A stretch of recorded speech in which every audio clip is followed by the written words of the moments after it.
Daghang kwento ni Binibining Imahinasyon. Akin pong hinihiling na mag-like, share, and subscribe na po kayo dito sa aking channel. And please, don't skip the ads.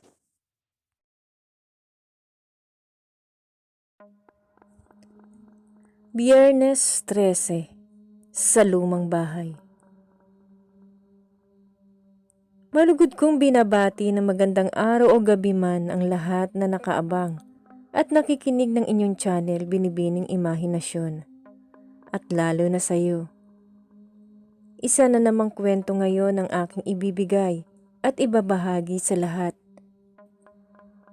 Nasanay muli ninyong maibigan. Ako nga pala si Mary Ann, 26 years old, ang edad at isang dalaga.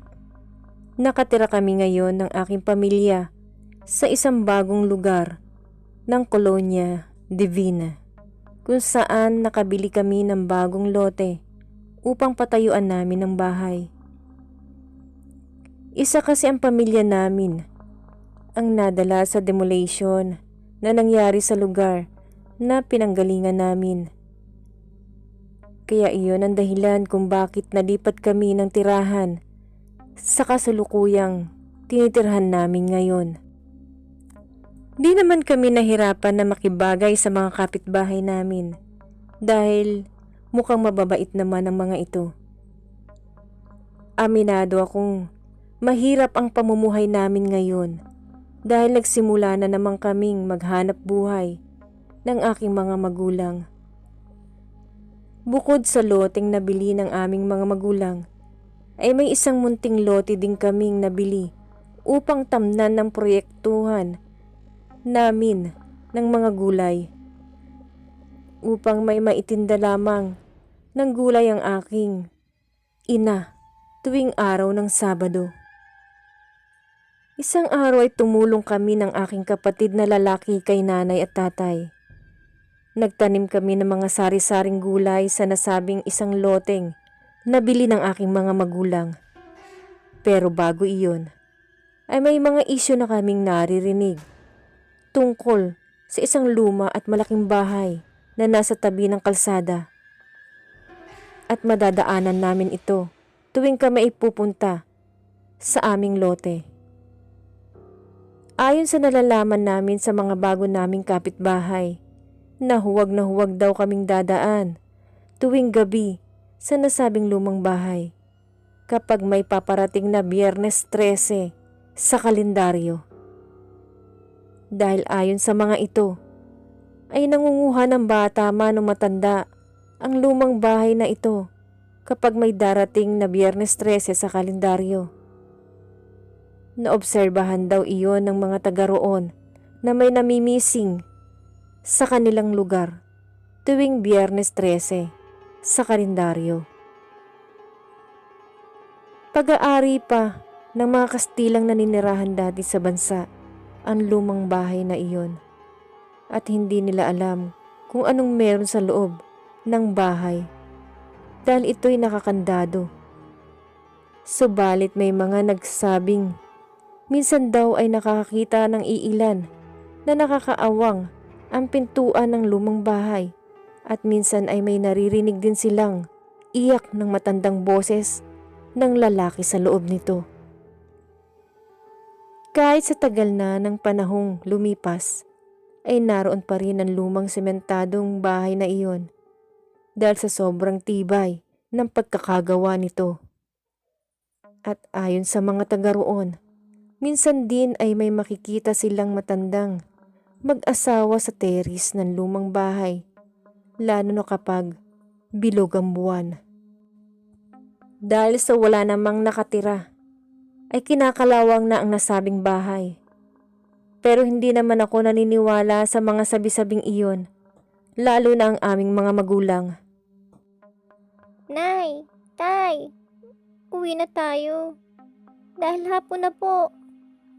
Delikado pa naman dahil sa mga sabi ng ating mga kapitbahay tungkol sa lumang bahay na ating madadaanan. Sabi ng isa kong kapatid na lalaki.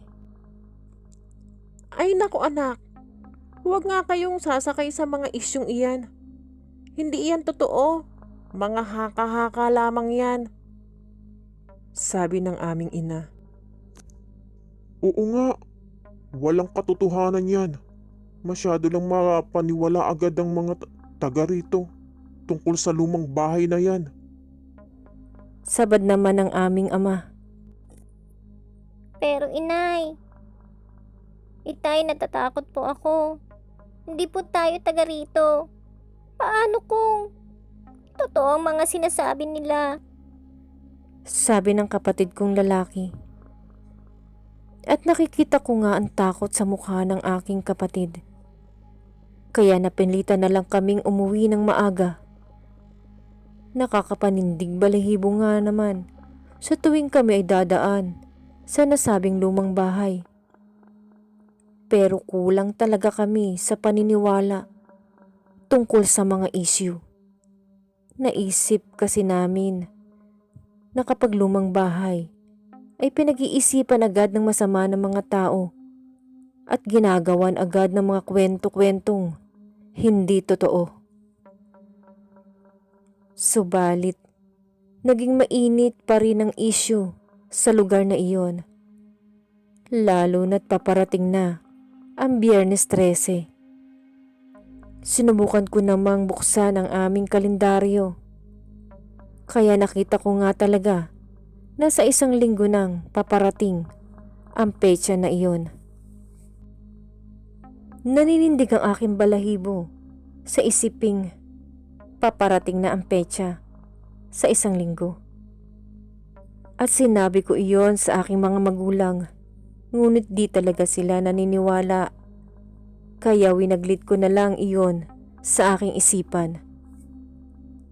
Nang sumapit ang susunod na linggo, ay nagulat na lang ako nang marinig ang mga kapitbahay namin ng Huwebes na araw. Dahil kinabukasan ay Biyernes na.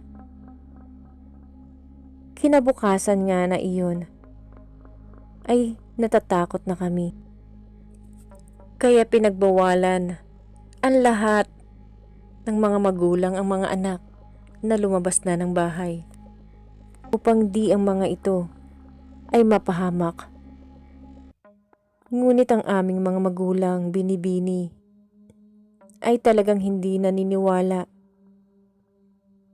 na totoo ang haka-haka sa lugar na yun. Kaya ganoon na lang ang pag-aalala namin ng hapon ay hindi na uwi ang aking kapatid na lalaki. Nay, hindi pa po na uwi si Junjun. Nag-aalala kong sinalubong ko ang aking ina. Ano? Ha? Ano? Baka kung ano nang nangyayari sa kapatid mo. Kanina ko po hinahanap pa nanay. Wala pa nga Nabahabahala kong sagot. At dahil wala pa si tatay, ay kami na lang dalawa muna ni nanay ang naghanap sa aming kapatid na mga oras na iyon.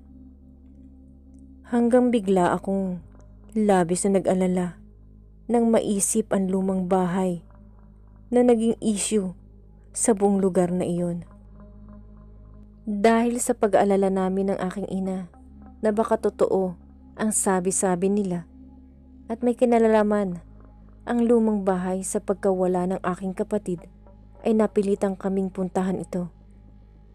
Hinanap namin doon si Junjun habang may natitirang liwanag pa sa paligid at hindi pa gumagabi.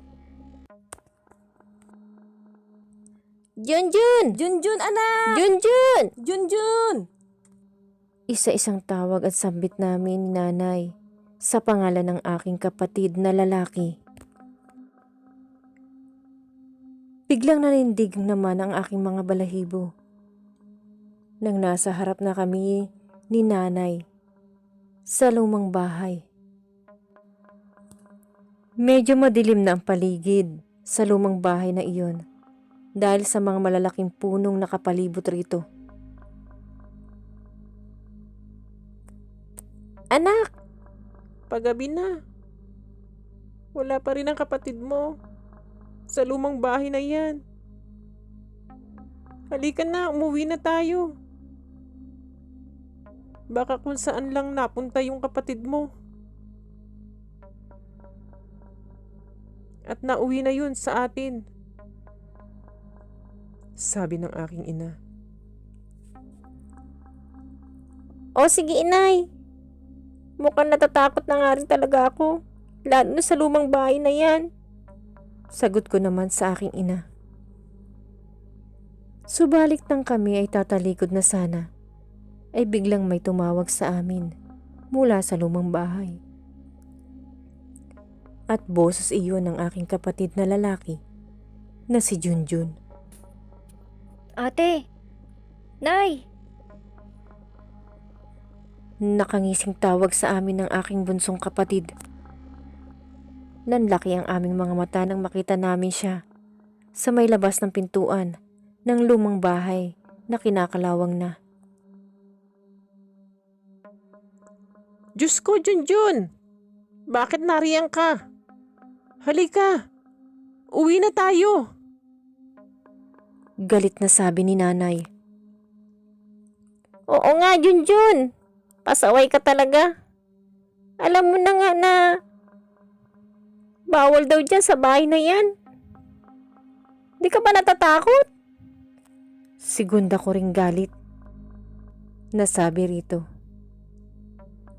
Subalit bigla na lamang nanlumo ang aking kapatid na ito at biglang natumba sa kinatatayuan.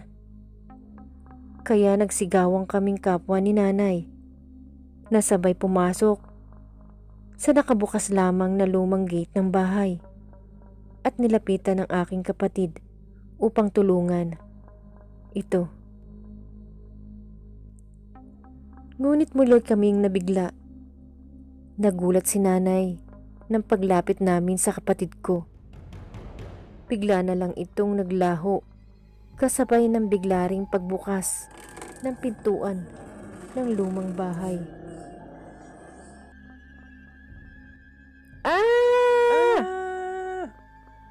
Sabay sigaw namin ng aking nanay at patakbong tumungo sa may gate. Subalit ito'y malakas na isinara ng kung sino mang nilalang na hindi namin nakikita. Diyos ko, Nay! Totoo talaga ang mga sabi-sabi, Nay. Ang mga isyu tungkol sa lumang bahay na yan. Sabi ko sa aking ina. Natataranta dahil sa nangyari. Ngunit si nanay ay hindi na nakaimik sa sobrang takot habang ito'y namumutla sa nangyari. Tulong! Tulong! Sigaw ko ng mga sandaling iyon habang malakas na kinakalampag ang gate ng lumang bahay at hawak-hawak ko ang isang braso ni nanay na parang nasyak sa mga nangyari. Tulong! Kahit anong sigaw ko ay sobrang tahimik na ng paligid. Tulungan niyo kami! Dahil alam ko namang hindi na lumalabas ang mga tao sa kanilang lugar dahil sa bisperas na ng Biyernes 13 ng araw na iyon. At magsisimula na raw na kumikilos ang masasamang nilalang na nakatira sa lumang bahay na ito. Subalit di pa rin ako tumitigil sa kasisigaw na sana'y matulungan kami ng aking ina. Tulong! Tulungan niyo kami! Malakas ko muling sigaw hanggat sa magdilim na ang paligid. Anak ko! Umiiyak na sambit ni nanay habang magkahawak ang aming mga kamay ng mga oras na iyon. At muli kaming nahintakutan at napasigaw nang biglang nagkaroon ng liwanag sa loob ng lumang bahay. At kitang-kita namin iyon ni nanay dahil nanatiling nakabukas ang pintuan nito. Nasa lubong ng aming mga mata ang puting kabaong na nasa loob ng sala. Tulungan mo kami, Panginoon. Naisambit at sigaw ko dahil sa aming nakita. Natuwa pa kami saglit ni nanay na magbukas ang gate, kaya mabilis kaming nakalabas roon.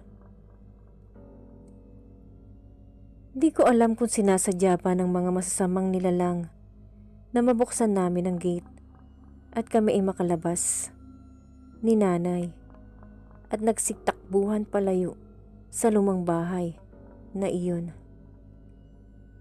Natuwa na sana kami ni nanay nang kami ay makalabas sa gate at kami makalayo padistansya sa lumang bahay.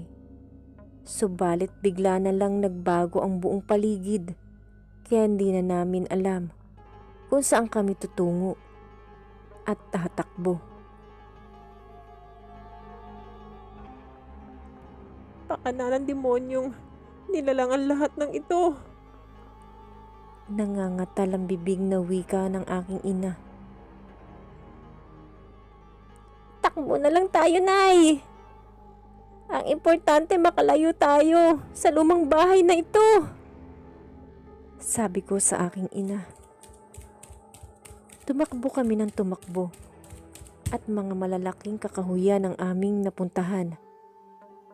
Wala na talaga kaming makitang daan ni nanay. At naramdaman na lang namin na may sumusunod sa amin ng mga oras na iyon. Nay, may nakasunod sa atin. Magtago tayo. At sisiksik tayo sa mga damuhan. Mahinang wika ko sa aking ina. Kaya hinila ko nga ito upang kami isumiksik sa makapal na damuhan. Upang kami doon ay hindi masundan na kung sino mang masamang nakasunod sa amin. Kapwa kami nanginginig nang kami ay magtago sa damuhang iyon.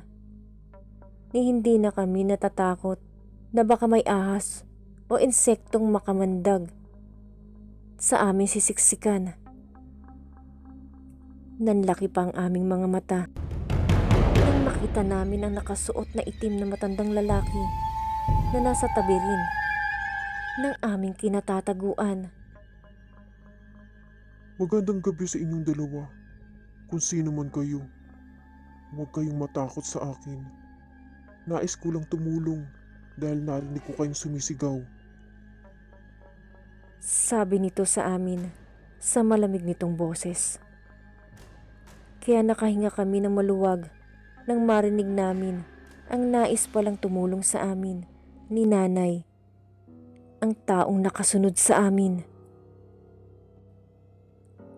Sumama kami sa kanya ng gabing iyon upang ituro sa amin ang tamang daan pauwi. At bago iyon, ay pinatuloy muna niya kami sa kanyang munting tahanan upang kami ay saglit na makapagpahinga. Hindi ko gusto ang mag-isip ng masama sa matandang lalaking sinamahan namin. Subalit sumisiksik talaga sa aking isipan na baka isa rin itong masamang tao. Kabado akong pumasok ni nanay sa sinasabi nitong tahanan. At pagkapasok namin ay biglang nagbago ang buong kabahayan nito sa loob. Biglang nagkaroon ng liwanag ang buong paligid. Kaagad nagsalubong ang aming mga mata ni nanay. Ang isang puting kabaong sa loob ang nakita namin. At sabay naming narinig ang malakas na halakhak ng matandang lalaki. Naku, inay. Ang lumang bahay pala ito. Ito pa rin ang napasukan natin, nanay.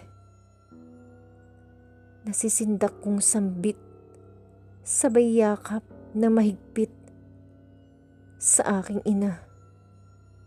Gayon din ito sa akin. Sabay kaming umiyak ni nanay nang makitang isinarado ng lalaki ang pintuan ng lumang bahay. Nalinlang kami pala nito. At may masamang balak pala ito sa amin. Anong kailangan niyo sa amin? Bakit niyo ito ginagawa? Tuwing paparating ang Biyernes 13 sa kalendaryo. Malakas at matapang na tanong ni nanay. Sa nanginginig nitong boses. Ngunit hindi kami pinansin nito. Ito'y nakatunghay sa puting kabaong. Asawa ko, mabubuhay ka na ngayon. Dahil sa dugo ng isa sa kanila. Sa ika-4 na alay ng preskong dugo ay muli ka nang mabubuhay. At muli na tayo magkakasama. Malakas na sabi ng matandang lalaki at humalakhak ng malakas. Huwag niyong gawin. Sa amin ni nanay. Bakit ba kayo kikitil ng buhay ng tao upang mabubuhay din ang iyong asawa? Isang kasamaan ang iyong gagawin at talagang naalipin na kayo ng kasamaan. Matapang kong sigaw. Nasabi sa matandang lalaki.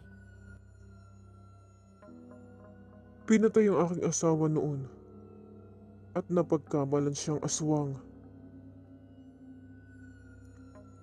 Sinabi ng aking asawa na hindi siya yun, pero pinatay pa rin siya ng mga tao. Kaya naniniwala ako na preskong dugo ang makapagpapabuhay sa kanya. At Biyernes Santo ngayon ay muling babangon ng aking asawa. Ikinulong kami ni nanay sa isang kwarto habang patuloy ang aming pag-iyak. Namangha pa kami nang makita ang mga tuyong buto ng mga tao sa loob ng kwartong kinukulungan namin. Kaya lalo kaming natakot at nangamba sa aming buhay. Ni hindi kami nakatulog ng aking ina ng mga sandaling iyon habang kami ay nakakulong. Sa taktang 12:00 ng gabi at Biyernes 13. Nang magbukas ang pinto, sumapit na ang 12:00, kaya napasigaw na lang kami ng aking ina. Nang biglang pumasok sa kwarto namang kinalalagyan namin ang matandang lalaki. Walang sabi-sabi hinablot agad ako nito. Ngunit humarang ang aking ina. Huwag! Huwag! At hinampas ito Huwag! ng Maawa matigas ka na sa amin! bagay. Huwag! Kaya sadyang nabitiwan ako ng matandang lalaki. Tamakbo ka, anak. Humingi ka ng tulong sa labas. Bilisan mo! Bilisan mo! Umiiyak na pagtaboy ng aking ina. Ayaw ko sanang tumakbo subalit nakita kong nagalit si nanay. Dahil gusto nitong umalis na ako upang hindi ako mapahamak at makahingi agad ako ng tulong. Kahit labag sa aking kalooban, ay tumakbo na lang ako. Paglabas ko ng pintuan ng kwarto, ay tinungo ko agad ang malaking pintuan ng lumang bahay. Nadaanan ko pa ang puting kabaong. Sunod-sunod kong itinulak ng malaking pinto. Subalit di ko iyon kayang buksan. Hanggat sa narinig ko na lang ang malakas na sigaw ng aking ina mula sa kwarto. Huwag! Na tila ba tinaga ito.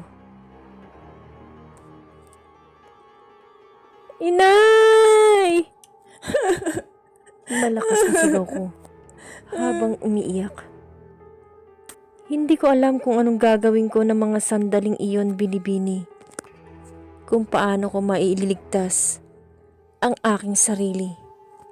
Dahil mahirap mang tanggapin ay alam kong wala na akong ina ng mga oras na iyon. Sa takot ko nang di ko kayang pagbuksan ng pintuan, palabas ay naghanap ako ng matataguan sa loob ng bahay na iyon upang hindi ako matulad kay nanay. Maya-maya ay muli akong nakarinig ng malakas na halikhik ng matandang lalaki.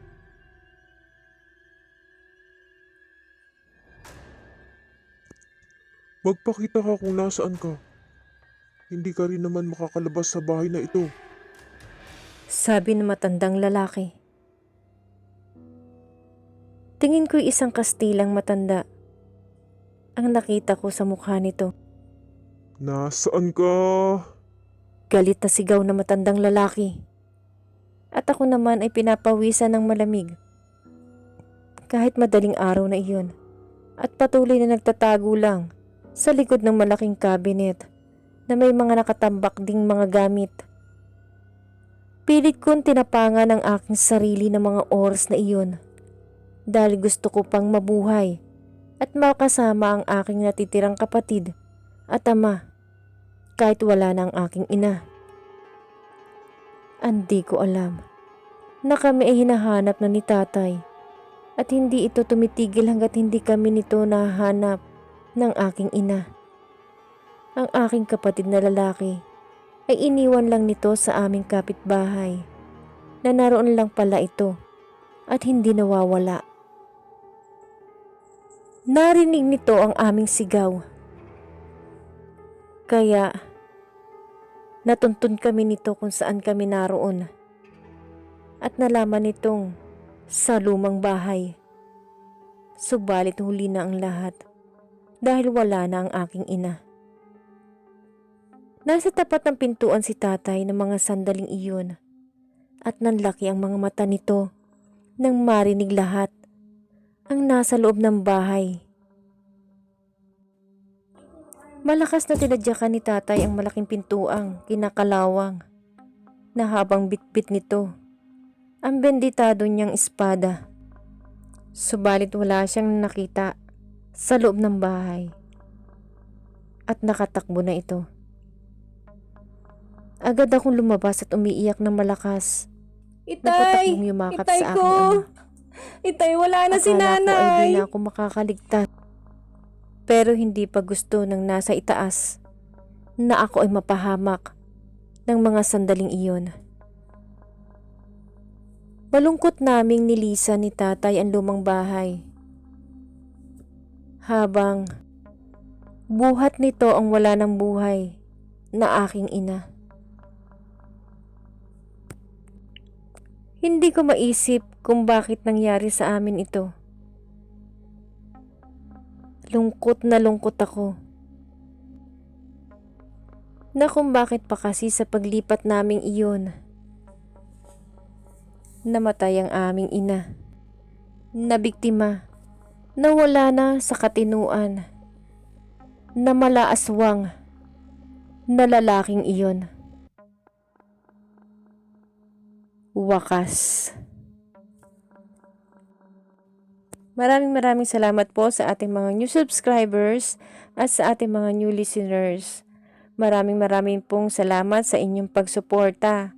And please, like and share po ng ating bidyong ito at hanggang sa ating pong muling istorya.